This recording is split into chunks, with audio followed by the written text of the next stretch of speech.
Welcome to the Libertarian Counterpoint. I'm Richard Fields. On the program today we have Caleb Trotter, College of Public Interest Law Fellow at the Pacific Legal Foundation, and Manuel Martin, who was the 2014 Republican candidate for California Assembly District 9. Today is Thursday, the 3rd of March. Super Tuesday was a couple of days ago, and it was a Trump and Hillary romp, right? It was, yeah. Trump and Hillary pretty much ran away with it. On the Republican side, Cruz did pretty good in comparison to Rubio, but nobody's really seeming to be able to stop Donald Trump. On the Democrat side, you got Sanders, who looks as though he's kind of competition, but if anybody knows how the Democratic primary system works, you got the superdelegates, so in reality, the party actually controls who gets elected on the Democratic ticket. A lot of people in libertarian circles think that, the Trump hysteria is creating a path for Gary Johnson, and that this might be a year for libertarians to do really, really well because of all the disgruntled Republicans. I don't think that's the case, and I don't think that's the case because the disgruntled Republicans who don't trust the Republican Party are voting for Trump.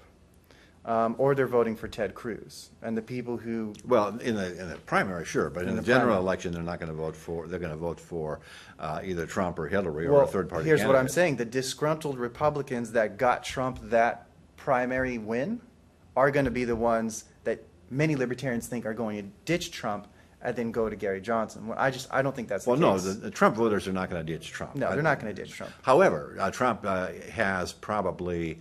He has to stretch to get 49% of the Republicans, and it's 30-40% of the electorate. He doesn't have an electoral majority. No. And I don't think that he can win as a Republican Trump candidate. is facing a intellectual barrier, I guess you could say. I'm not sure it's intellectual, but he's faced. If Hillary can manage to stay out of jail and beat the FBI charges, Yeah. she probably will be the nominee. Although I have to say that Bernie's putting up a pretty good fight. But Hillary's got the insider track. She's got all of the what do you call them, the public official delegates, the superdelegates. She has the superdelegates. And it's going to be really, really difficult to beat her simply because she is the establishment candidate in the Democratic Party. But assuming that Hillary wins and assuming that Trump wins, that's a two-person race where Bloomberg has threatened to do a third-party effort. He could probably fund it himself. He could. And I'm not sure that he'd get very many Republican votes, but he might get a few Democratic votes. And then you've got Gary Johnson, and the Libertarian Party, let's face it, is the only party other than Democrat and Republican who has a shot at getting on the ballot in most states other than a self-funded, very richly self-funded party. Yeah, well, the Libertarian candidate should be on all 50 states' ballot. Yeah, when and it comes if time he's to on the election. ballot and if he has a story to tell, and if it's Gary, it's the Libertarian convention's not for a month or two yet. Yeah. And he's only one of a dozen or so people who are running for the Libertarian nomination. There's also McAfee. John McAfee, yes. The internet pioneer who was a person of interest in a murder case in Belize. There's who else? Par for the course in Washington, D.C., I guess you could say. I guess maybe that makes him, that probably makes him fit the mold better than. That makes him an insider. But in any case, let's assume that Gary Johnson, who was the nominee in 2012, is renominated. He was a successful governor of New Mexico. Ran for 8 years. Yeah, got a second term, was reelected. Did a good yeoman-like job of running the state in terms of keeping the budget under control and doing a lot of libertarian things as governor, even though he was a Republican. Assuming he can get the nomination, and assuming that we've got Trump and Reason did in an internet meme, which was a picture of Trump and a picture of Hillary, and saying the good news is one of these people has to lose. I'm thinking there's an awful lot of people that are going to throw up their hands and say that, and they'll either stay home or they'll vote for somebody else just because who wants to vote for the lesser of two evils when they are that evil? Yeah, I agree. I think if it's Hillary versus Trump, you're absolutely going to see a record low number of people go to the polls. And I think you will also see a lot of people voting on third-party tickets. But are they voting, if people do vote for Gary Johnson, are they voting for Gary Johnson because they actually want Gary Johnson to represent them? Or is it a protest vote? Well, who cares? I mean, 20% of the population roughly agrees with libertarian principles ideologically. It's never been much more than 20%. That's about what it is. The other 80% of the population is either conservative or liberal or whatever, what's in it for me, or just basically apolitical. But 20% is a pretty good base. If he can take that 20% and add a 15% of people who say a pox on both their houses, that's a plurality in a three-way way race. Mm-hmm. So the only problem We I should have throw it into the House of Representatives where Trump he would win. lose. Or somebody else, or they'll elect Ryan Romney or somebody. Yeah, they'll pull somebody out of the hat. I like Gary Johnson because from an intellectual libertarian point of view, I pretty much agree with everything he says. But from a general election point of view, I'm not sure he would pass the beer test.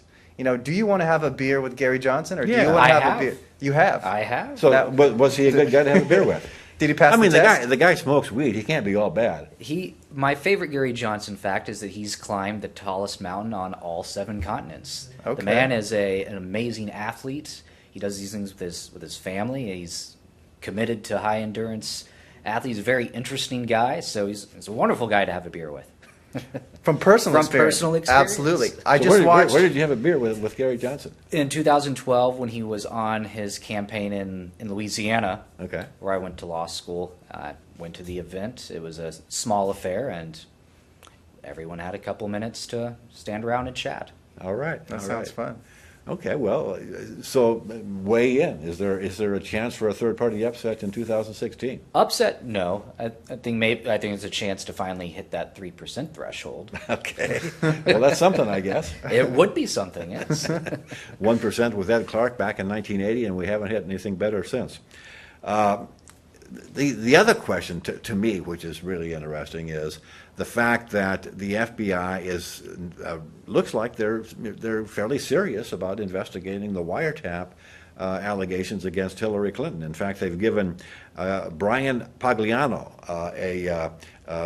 he's been granted immunity for cooperation in the investigation. He's the guy that actually helped build Hillary's email server in her house in New York. And if anybody has inside information or has the dirt, so to speak, on what's going on, he'd be the guy. So the question that I have is it possible for a presidential candidate to campaign in handcuffs or wearing an orange jumpsuit? Can that happen? Can you campaign while you're under indictment? Technically, probably. There have been people who've campaigned while in prison. So I don't see why you couldn't while under indictment. Okay, so and as long as she's not convicted, she can serve. Sure. And I suppose that once she's elected, she can commute herself. I don't know. I'm not sure. I don't know how And that I goes. wouldn't put it past the general public to absolutely vote somebody in who is under indictment. Another thing is, I read a press statement today from Hillary's campaign saying that they're happy that this guy here is working with the FBI, and Hillary looks forward to working with the FBI. But obviously, Well, that's the only thing they can say. yeah, at this point. that's a joke, because the FBI wouldn't be granting him immunity if he had nothing to give, and he wouldn't be asking for it unless he knew that the information he has can land him in trouble. So Hillary Clinton's campaign, they're putting on a smiley face, but in the end, they're probably incredibly scared, and I wouldn't be surprised if Hillary's trying to put some pressure on Obama and have him talk to the FBI director and settle this case. But Well, we know that there's no love lost between Obama and Hillary. I mean, that they had a relatively bitter campaign back in 2008, I guess it was. They don't like each other all that much. Bernie has had a private audience with Obama in the White House. So, and of course, Obama has been very studiously nonpartisan in the primary election campaign. I'm just wondering if there's a fairly high probability that at the opportune time that Obama will say to the FBI, free reign, FBI. Turn her in. Loretta Lynch, go, put her in cuffs. it's possible. I wouldn't be surprised if Barack Obama I mean, he's got ideologically wise, he's more aligned with Bernie. Yeah, than he's more. Hillary. Yeah, absolutely. He and Bernie are more ideologically aligned Yeah. to socialists than Hillary is. Hillary is more or less an opportunistic. She's just a politician. Yeah, she's just like her husband. She'll do whatever whatever. Well, that's needs to why be her done to get campaign elected. sign is an arrow to the right, because Obama has taken the country a little bit to the left. So you see H with an arrow to the right. That's done on purpose. Haven't heard That's that one not on yet. accident. Optics is everything in politics. Okay. Subtle good, persuasions. good, okay. The only thing I have to say is if Brian Pagliano, I sure hope he was able to get a guarantee of being in the witness protection program. Mm-hmm. That's my only concern for that poor guy. The other thing that's interesting is just today, Thursday, the 3rd, Mitt Romney, who actively sought out the Trump endorsement back in 2012 and got it, went on TV, made a speech in Salt Lake City. He did not have nice things to say about Trump, did he? He did not. And what's interesting is the first time he went and kissed the Donald Trump ring, he came on TV and gave a big speech about how Donald Trump was a better businessman than him because he's made more money, and how Donald Trump is a principled Republican and we should all strive to be like Donald Trump. And now he comes out and he's blasting Donald Trump, which is exactly the reason the Republican base is voting for Donald Trump in the first place, because they're tired of the Republican Party flip-flopping. They're tired of the Republican Party coming out with one stance, and then when it's politically opportunistic to take another one, they take that other stance. So Mitt Romney is just proving to Donald Trump voters why they should vote for Donald Trump with his actions. He probably doesn't realize it, but that's exactly what he's doing. But is that creating more of them? Creating more Donald Trump? I don't see how it could be creating less. I don't think anybody that was a Romney supporter would be supporting Donald Trump right now. They'd be supporting Marco Rubio. Or if they liked Romney from a religious aspect, they could be supporting Dr. Carson. So, Or they could be supporting John Kasich. I mean, that's Yeah. probably the closest guy to Romney that's in the field this time around. True. Yeah. Let's not discount Ted Cruz. Ted Cruz's father is a pastor. Ted Cruz is very conservative. Yeah, He's got a lot of Mormon supporters. Baptist, big difference, but yeah. Yeah, I mean, to a certain extent, yes. I mean, does anyone really care what Mitt Romney says? He was such an ineffectual candidate 4 years ago. Yeah, Is he anyone was- really going to take what he says seriously now? I don't think Probably. so. It's interesting. There's internet tests that come around here and there that say, make you answer a questionnaire on your stand on the issues, et cetera. And what do you think about this? What do you think about that? So I did that a couple of times. I did it back when Rand Paul was still in the race, and I ended up agreeing with Rand Paul 78% of the time, or something like that. I took it just the other day to see who I agreed with, and it was with Gary Johnson 90% of the time. And but interestingly, in both cases, Ted Cruz came in second. Now, certainly not on civil liberties or foreign policy issues that I would agree with Ted Cruz, but I'm guessing that on economic issues, he's not all that bad. Yeah, Ted Cruz tends to take a lot of constitutional positions, but on foreign policy, he's pretty bad.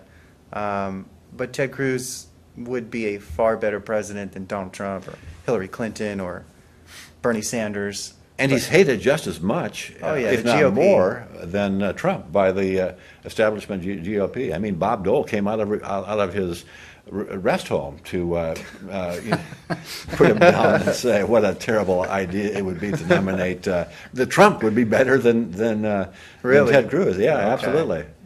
I didn't hear that one.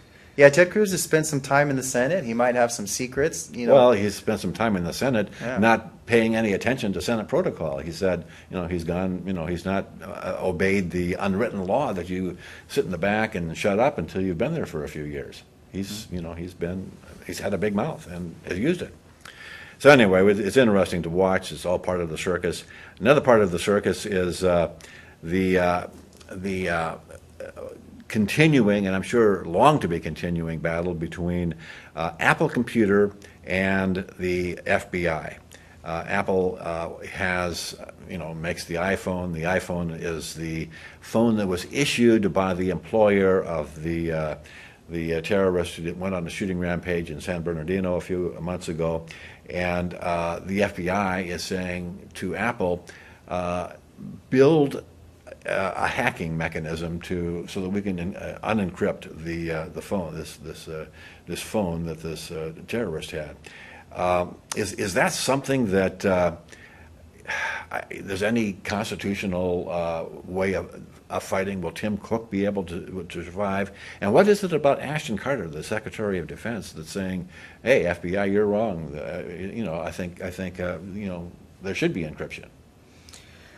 In a constitutional matter, I think it's troublesome because I think what we've seen anytime the government, at least at the Supreme Court level, has a case that significantly impacts or implicates national security, I think we've seen deference given to the federal government time and time again, and judges and justices not wanting to take a risk and leaving that up to the political process and the executive branch. So I don't really know how successful Apple may be in raising any constitutional defenses. I think where they're going to be successful and where they have been successful is in the court of public opinion, because everyone, at least everyone that I've read of supporting public opinion Apple's, polls is actually against Apple. I mean, something like 70–80% of public opinion say, well, it's just one phone, and it's national security, and the terrorist is dead anyway. Open the phone.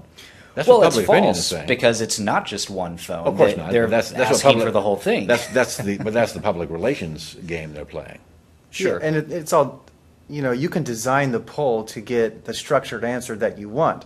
If you simply ask the people taking the poll, hey, should the FBI have access to the San Bernardino shooter's phone, and should Apple grant them that access, everybody's going to say yes. Okay. But if you ask the public, should Apple design a code that's going to break their encryption, and then if that code ever gets loose, then Which it which it will, then everybody's phone is at risk. So Apple's taking a strong stance, and I like that other tech giants are backing them up. I also with the notable exception of Bill Gates, who's gone to the dark side. Yeah, but I also like that Apple came out and said, we are going to start developing encryption that we can't even break. So in the future, the government That's what they've done in this case. No, so in this case, what happens is when you put a password on your phone, if you enter the wrong password, let's say about 10 times, your phone will delete everything on it.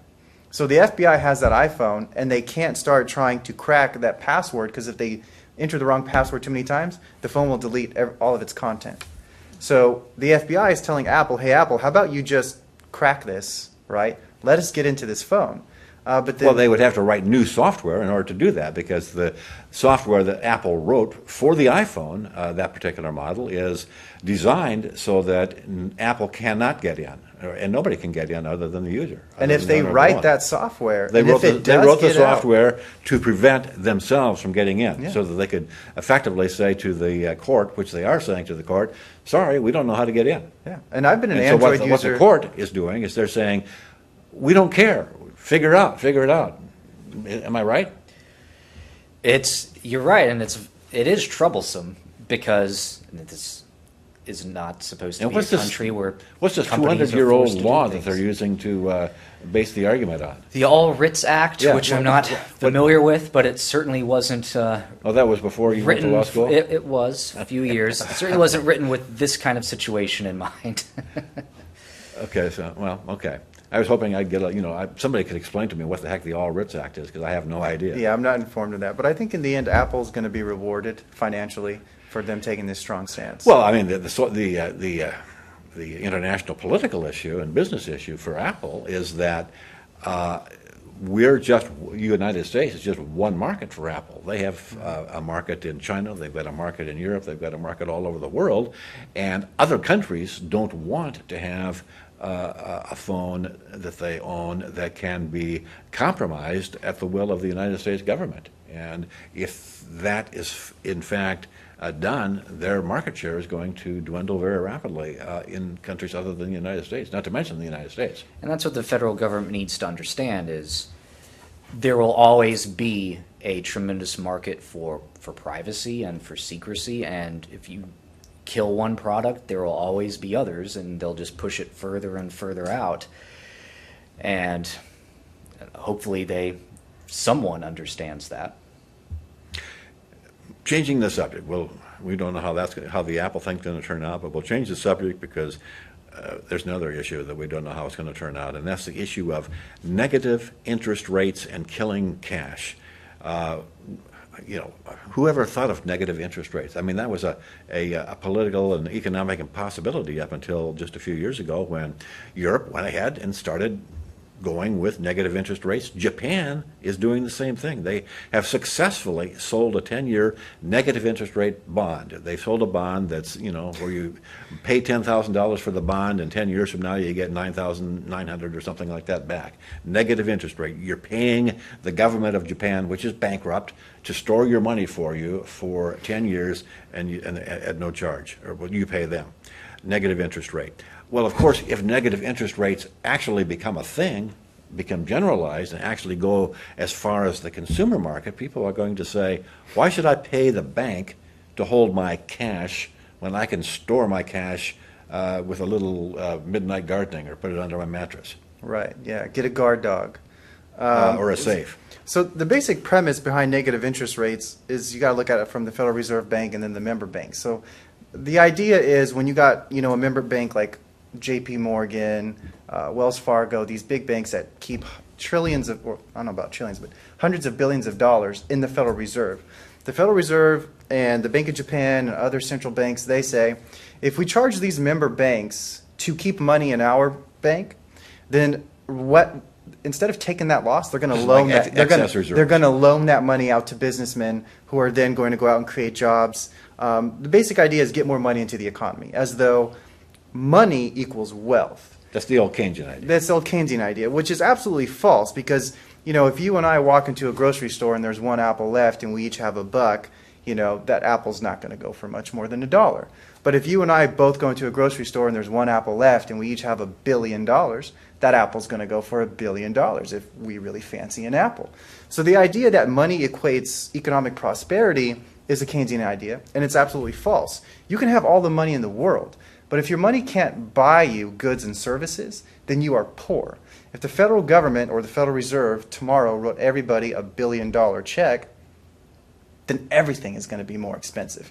We might all have more money, but we won't be able to go buy more goods and services. Witness Weimar Germany, witness Yeah. Venezuela, Absolutely. witness Zimbabwe. I am actually, I hate to admit this in public, but I'm a quadrillionaire. Nice. Yeah, I've got a $250 bill, $100 quadrillion bill I actually. got one of those for my father for hanging Christmas. hanging on my refrigerator, and I'm proud to say that I'm probably one of the richest people. Well, I thought I was the richest person There's in at the room. least two of you. I thought I was the richest person in the room, but then you had to one-up me. Well, it's not mine yet. Oh, I see. Okay. You're going to inherit that. Okay. Don't spend Hoping it all on for a one good Ferrari. Yeah, don't spend it all on one donut. Yeah, so negative interest rates, the idea was in the early 90s, pump more money into the economy. They're just trying to solve an influx of cash with more cash, as though money is going to somehow prop up the economy. And in the end, who's getting hurt is people who save money. Mom and pop, the mom Well, and yeah, pop shop. I mean, we're looking at an entire baby boomer generation who, and I'm the leading edge of that. I was born in 1947. 1946 is when the baby boom started, and we're starting to get to retirement age. And as we retire, or as we prepare for retirement, we're trying to save money, and we're trying to save money in for the last 5 years or 6 years, a 0% interest rate world, which makes it real difficult to earn any money on your savings in a safe way. Now a negative interest rate world, which may make, if that happens in the United States, and it looks like it might, you can't earn anything on your retirement savings. It forces you to be risky with the money you saved your whole life. So it pushes people into risky assets, junk bonds and risky stocks and et cetera. Not a good thing for people who are trying to stay out of the stay off Medicare in their old or Medicaid in their old age. And not to mention, people who've saved their whole life and they're trying to stay out of Wall Street and they don't want to play that gamble anymore. They just want to live off of what they've saved. negative interest rates makes that incredibly more difficult. But we've had an expansion of credit that started in 1913 with the creation of the Federal Reserve System, that expanded dramatically in 1971 when Nixon took us, cut the final cord between the currency and the gold standard. We've had a massive explosion of credit, a massive explosion of the amount of money in circulation because more money is lent into circulation. Yes. And now we have a situation where the federal government is broke, and $19 trillion in debt just on the books, another, who knows, 100 trillion or something like that in off-the-book debt. We have a situation where corporations are over-leveraged because they're borrowing money to buy back stock. We have a situation where consumers are in debt and being encouraged to, with 600 credit scorers, encouraged to take out no DOC, no interest loans to buy $40,000 cars. Well, and it's going back to house flipping again. We have nobody that something like 40% or 50% of the population has less than $1,000 net worth. And this is why you're going to make that better by making people borrow more money. And this is why you see ex-Treasury official like Larry Summers come out and he wants to kill the $100 bill. The whole purpose behind that is they want to take currency and make it digital, because if they can make it digital, then you can't really keep any money out of the system. That way they know how much money is in the system, and they can really just manage everything, they being Wall Street bankers or the Federal Reserve System. So there is a subtle, I guess you could say, war on cash going on, where they don't want to make it easy for you to take a $100 bill and keep it out of their sight. That might sound... Yeah, and if you take out more than $10,000, they report it to the Fed. If you take out less than $10,000 and do it more than once, then you're structuring because you're trying to avoid the $10,000. And they'll seize everything you own. And they'll take it. Yeah, they'll just take it. So anyway, so I think the only solution is to go get stoned. Oh, there's going to be a 1,000 stoner march scheduled for in front of the White House on April 2nd. So we have a month to go. There's only going to be 1,000 people? Well, that's... I think they should up their numbers. When you first told me about this, I thought you said Waffle House, and that made a lot more sense to me. That's right, chicken and waffles and some weed. I could see there being a lot of people there. Well, there's no permit being issued for the demonstration. I wonder why. It's Bill Maher's idea, the comedian, so I'm sure he'll be talking it up on his TV show. Is this something that's going to have any political effect if President Obama gets to smell some of the tobacco of his youth? Probably not. I think it might be more successful at a state house that's considering such a measure. It's interesting. The states, by and large, or many of the states, have gone a legalization, a quasi-legalization route.